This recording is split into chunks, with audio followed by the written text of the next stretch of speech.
orang kaya, orang miskin, raja-raja, rakyat biasa, jenderal, pelan-pelan juga bos. Semua mati. Yang berjadi masalah berarti bukan mati.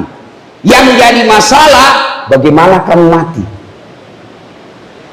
Insya Allah kalian tidak akan mati dalam keadaan berzina. Makan obat kuat, pak, kena serangan jantung, mati di atas perut, mati kafir.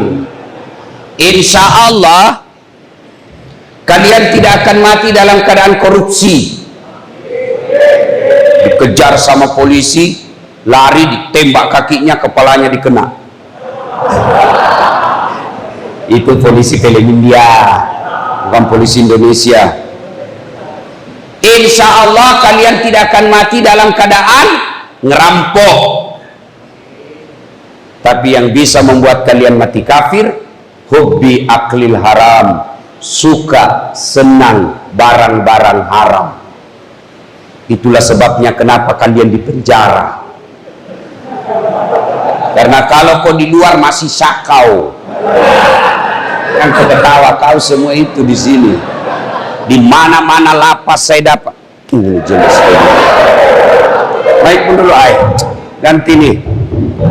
Itu yang pakai mic, yang pakai kabel saja. Ini biasanya baterainya jelek kalau begini. Nah, saudara-saudara sekalian, kalau kalian di dalam, insya Allah karena Allah sayang sama kalian. Saya kemana-mana ceramah, penghuninya 70-80% kalau lapas narkoba. Di sini juga saya yakin. Hebatnya itu merusak narkoba, betapa banyaknya yang jadi korban. Sudah ada di sini 80%, ada lagi lapas narkotika, khusus narkotika. Makanya Allah sayang kalian semua.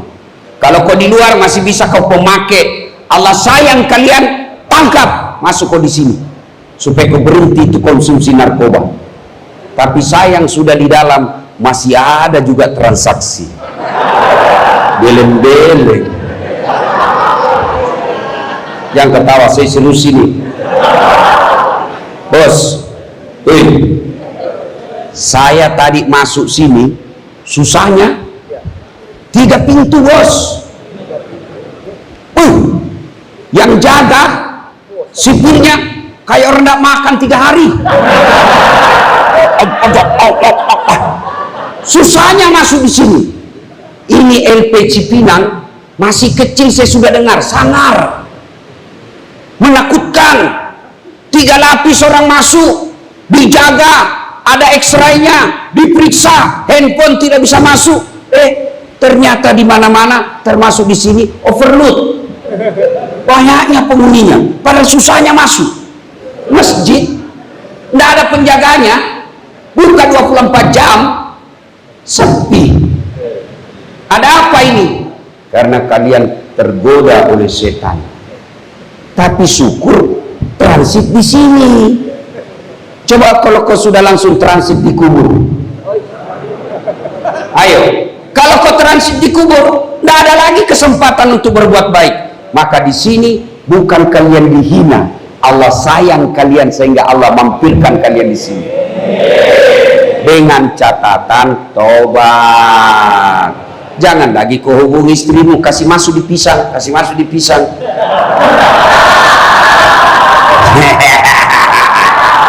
Saya tahu semua kamu.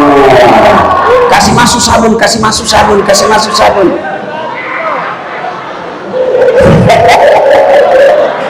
Semua itu gampang-gampang. Hafal saja namanya sipil. Kalau itu gampang, itu bisa diajak kerjasama. Ya. Ada begitu di sini? Ada. Selama masih dunia ketempati pasti masih ada kejahatan. Kalau sudah tidak ada kejahatan, kau bukan hidup di dunia tapi di surga. Nah, ibu bapak, saudara-saudara sekalian, saya tanya bapak-bapak, Ada yang salat tahajud tadi malam? Pencitraan. Kau sudah terhasut ini politisi ini. Kalau mau dipilih keluar masuk masjid, bagi-bagi kartu nama, sudah terpilih ganti nomor HP.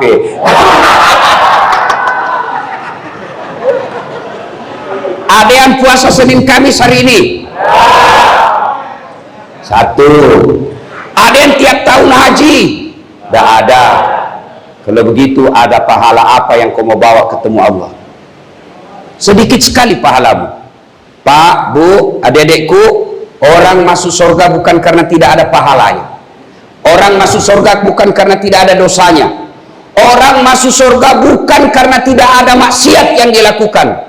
Tapi kenapa?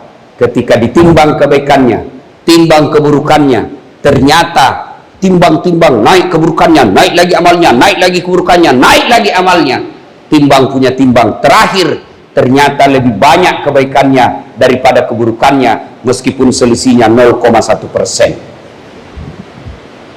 Maka, kalau Bapak tidak bisa memperbanyak amal dengan bangun masjid, tidak bisa memperbanyak amal dengan tahajud, tidak bisa memperbanyak amal dengan Senin Kamis, ketika kalian kumpul seperti ini, bersalawatlah kepada Rasulullah Muhammad SAW, karena pahalanya jauh lebih banyak daripada jumlah air hujan.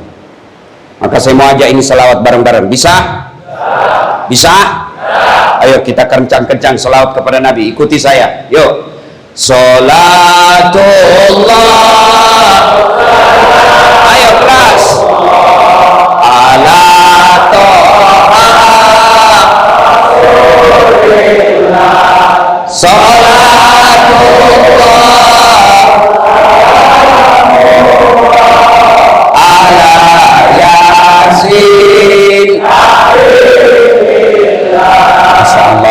Sekarang kau diam, kita dengar ini bos-bos yang petugas-petugas sipir ini. Besar enggak suaranya? Ayo, ayo, selawat Pak, jangan cuma jangan mempermalukan orang-orang merdeka. Kita dengar ini bos-bos. Tenang kau, lihat dia muka-mukanya, ayo. Ya, mari selawat.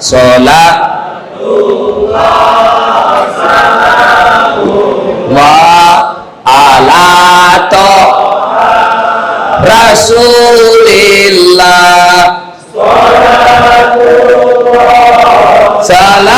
salamullah ala Yasin. Ada yang tahu tanggal berapa Nabi hijrah? Tidak ada tahu. Tanggal berapa Nabi Isra Mi'raj? Tanggal berapa? Berapa? 27 berapa? Hah? 27 apa? Saya kasih kau hadiah, cepat-cepat. 27 apa? Hah? Nah, hadiah. Dengar, selama kau pegang itu uang, insya Allah kau tidak belanjakan, ada terus duitmu. Percaya itu. Pakai, kalau kau simpan di dompetmu terus, insya Allah selamanya ada duitmu. Asal kau tidak belanjakan. Ya? Nah, 27 Rajab disebut tahun duka cita. Kenapa disebut tahun duka cita? Ada dua orang yang paling mencintai Nabi dan dicintai Nabi meninggal pada tahun yang sama. Ada yang tahu siapa? Saya kasih lagi hadiah. Hah? Siapa? Siapa? Siti? Siapa Siti Khadijah? Ah, ini dapat hadiah. Beda rasanya uang ustadz dengan uang kalapas. Siapa lagi yang satu meninggal? Siti Khadijah. Siapa lagi? Hah? Siapa? Nah, ini bapak-bapak. Pamannya? Pamannya Abu? Alhamdulillah. Nah, tenang, masih banyak. Oke. Meninggal dua orang yang dicintai dan mencintai Nabi. Maka Nabi sedih. Pada saat Nabi sedih, Allah panggil Jibril. Jibril, kau ke sini. Jibril, kau jemput kekasihku Muhammad. Saya mau bawa jalan-jalan. Kemana? Ancol. Taman Mini. Singapura. Bukan. Kemana? Langsung ketemu dengan Allah. Saudaraku, Saya pernah diundang ke Istana Wakil Presiden, membahas waktu itu mewakili ulama Indonesia Timur, undang-undang anti pornografi. Diundang secara terhormat, ada undangannya. Itu undangannya saya bawa pulang kampung. Saya kasih lihat semua sepupuku di kampung. Kau lihat das atlati Istana Wakil Presiden. Masya Allah, bangganya saya. Istana Presiden, Istana Wakil Presiden, itulah gedung yang mengerikan di Indonesia. Kenapa mengerikan Ustadz? Tidak ada orang yang abadi di gedung itu. Semua keluar. 10 tahun keluar, mau tambah, nanti dipikir. Coba, saya bangga dapat undangan dari manusia. Gimana kalau Allah yang undang? Maka datang malaikat Jibril, dijemputlah Nabi. Nabi lagi dibaring-baring, dijemput Nabi, dibawa jalan dari Masjidil Haram Mekah, Masjidil Aqsa Palestina, Baitul Maqdis, take off, terbang naik ke langit pertama sampai langit ketujuh, Sidratil Muntaha, Mustawa Sabaha, ketemu dengan Allah, balik lagi ke dunia. Peristiwa ini spektakuler, tidak akan terjadi sepanjang dunia ini. Sekali aja Nabi ceritakan kepada penduduk Mekah waktu itu, orang pertama yang percaya Abu Bakar Siddiq. Tapi orang Mekah pada umumnya, terutama Abu Jahal, Abu Lahab, saudara-saudara bangsa Arab, saudara-saudara penduduk Mekah, inikah Muhammad yang kau percaya? Ternyata tukang tipu. Kenapa? Mereka tidak percaya. Mana bisa pagi berangkat ke Mekah, malam berangkat ke Palestina, paginya ada lagi di Mekah. Tidak masuk di akal mereka. Kenapa? Karena memang waktu itu dari Mekah ke Palestina, kendaraan paling cepat pakai kuda. Berapa waktu yang dibutuhkan? Paling cepat 1 bulan ke sana, 1 bulan pulang, PP 2 bulan.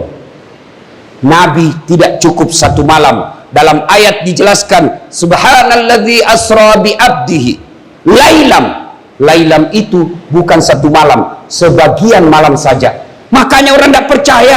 Bagaimana caranya, bos? Malam kau pergi, pagi ada lagi di sini. Tidak masuk akal. Naik kuda aja 1 bulan belum tentu bisa sampai PP. Mereka lupa sebenarnya bahwa kejadian Isra Mi'raj itu bukan kehendak Nabi, tapi kehendak Allah. Baca yang ayat tadi, Maha Suci Allah yang telah memperjalankan hambanya. Apa yang disebut memperjalankan? Berarti Allah yang aktif, Nabi Muhammad terima beres. Namanya diundang, maka semua yang berkaitan dengan perjalanan yang mengundang, yang tanggung. Saya diundang Lapas Cipinang. Siapa yang tanggung transportasi? Lapas. Karena Allah yang undang, Allah yang sediakan pesawatnya. Apa pesawatnya? Burak. Ada yang tahu itu kecepatannya burak? Dijelaskan dalam hadis, di mana Nabi melihat ujung penglihatan, di situ sampai.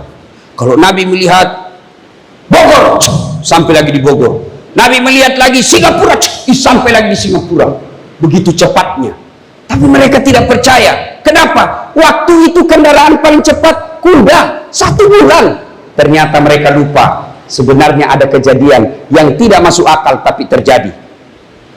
Contoh, 2 Jumat yang lalu, saya diundang ceramah ke Batu Licin, Tanah Bumbu, Kalimantan Selatan.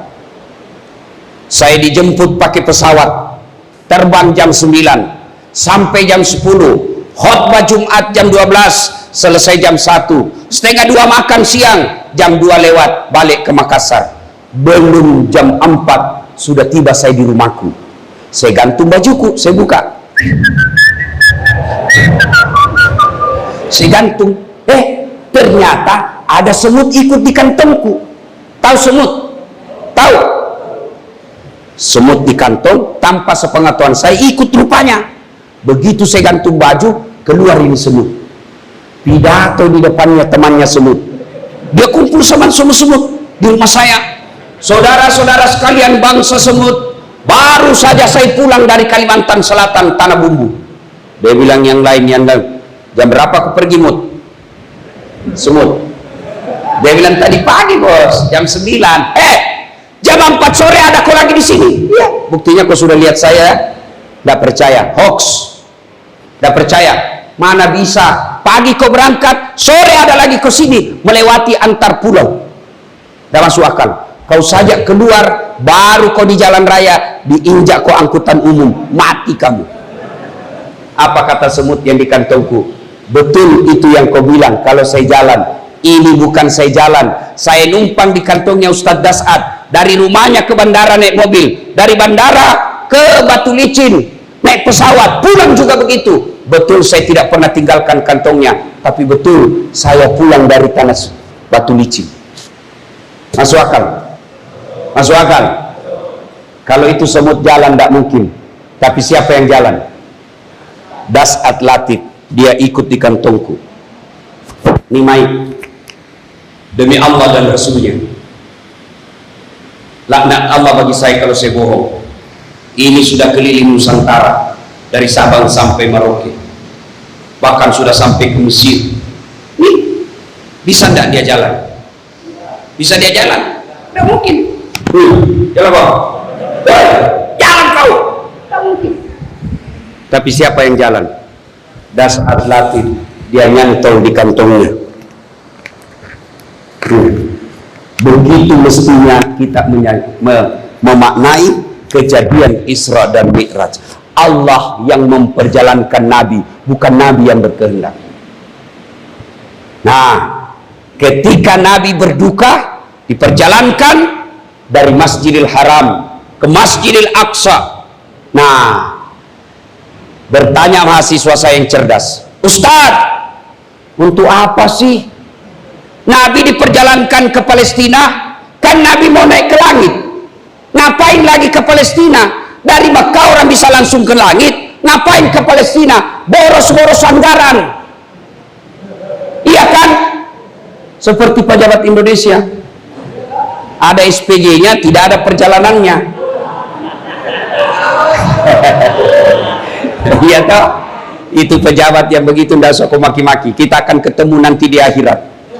Begitu dia masuk di akhirat, disuruh jalan-jalan ke neraka. Jalan kau masuk ke neraka. Dulu kau hobi sekali jalan-jalan, sekarang kau jalan masuk neraka. Tenang aja bos, kalau ada pejabat kau lihat curang, ndak usah marah-marah, tunggu aja, pasti kita ketemu di akhirat nanti.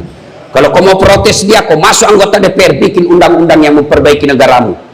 Bukan dengan ribut kiri kanan, memaki kiri kanan, bukan. Saya bilang sama anak mahasiswa saya, kalau kau senang, kau tidak senang dengan pejabat sekarang, tidak usah kau tutup jalan, macet. Kasihan orang miskin yang lagi jual ikan. Gimana caranya? Kau masuk anggota DPR, di dalam anggota DPR kau bikin undang-undang, perbaiki dari dalam.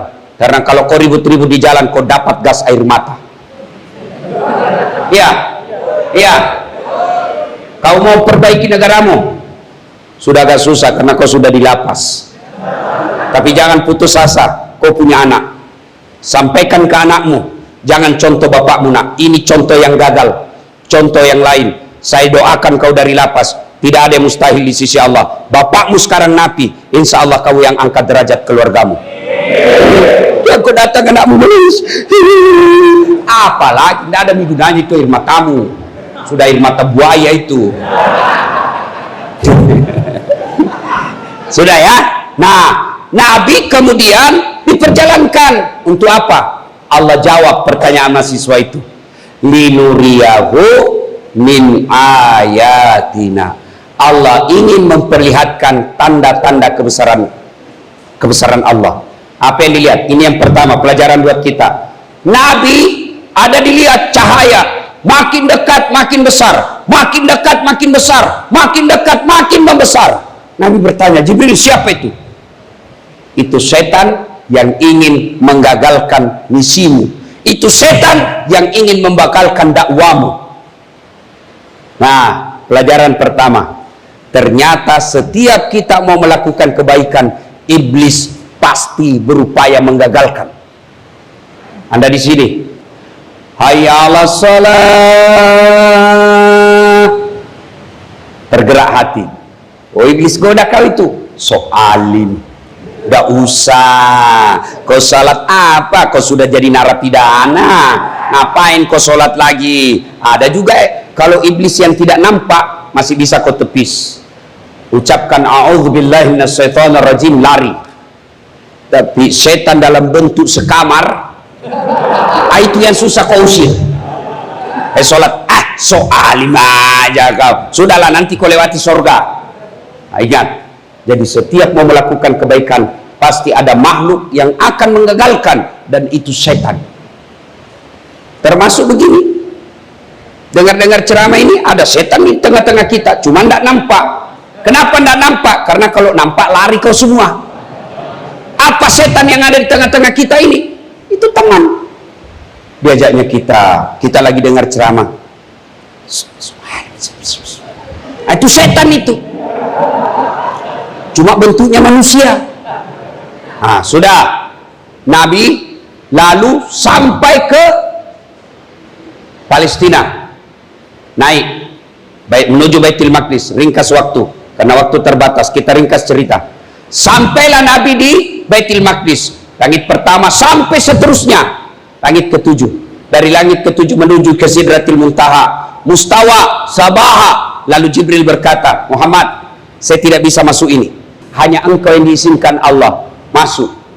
Lalu kedengaran begitu Nabi masuk ruangan itu, kedengaran suara dari aras Allah, Assalamu alayka ayyuhan nabiyyu wa rahmatullahi wa barakatuh. Lalu Allah menjawabnya itu, lalu Nabi menjawabnya, Assalamu alayna wa ala ibadillahi salihin, ashadu Allah ilaha illallah. Nabi menjawabnya, wa ashadu anna, Allah menjawabnya, wa ashadu annaka ya Muhammad wa Rasulillah. Selesai, terjadi dialog. Pelajaran pertama, Isra Mi'raj, yang real, yang konkret. Tidak usah ingat ceritanya, tidak usah ingat kisahnya, amalkan saja. Apa? Ketika kalian tahayat, itu terjadi dialog antara Allah dengan hambanya. Tahu dialog? Tahu dialog? Saya bicara sama Pak Napoleon, kalau saya bicara beliau diam, kalau beliau bicara saya diam. Itu namanya dialog. Bicara, lawannya diam, lawannya bicara, saya diam. Itu namanya dialog. Kalau saya bicara, Pak Napoleon juga bicara, saya tambah kencang, Pak Napoleon juga tambah kencang, bukan dialog, bertengkar. Maka kalian kalau mau berdialog dengan Allah, perbaiki bacaannya. Anggap ada Allah di depanmu, supaya sholatmu bikin tenang perasaanmu. Tapi kalian selama ini sholat kan buru-buru. Tahiyat mereka salawatu taibatun assalamualaikum assalamualaikum, kayak makan pisang goreng panas. Yang kau ketawa karena kau semua begitu. Ustaz, kenapa ada orang kasih goyang? Tahiyat mau kasih goyang, ada pendapat ulama membolehkan.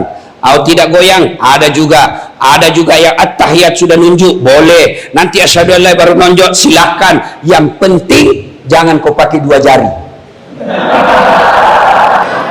Ada juga cerita, wallahu alam benar atau tidak, dia lagi tahiyat, tiba-tiba kan mesti tua ditempati sholat, tiba-tiba cicak buang air, kena beolnya cicak, kepas kena telunjuknya. Apa dia bilang? Dia lihat cicak, kok kira tidak ada serep,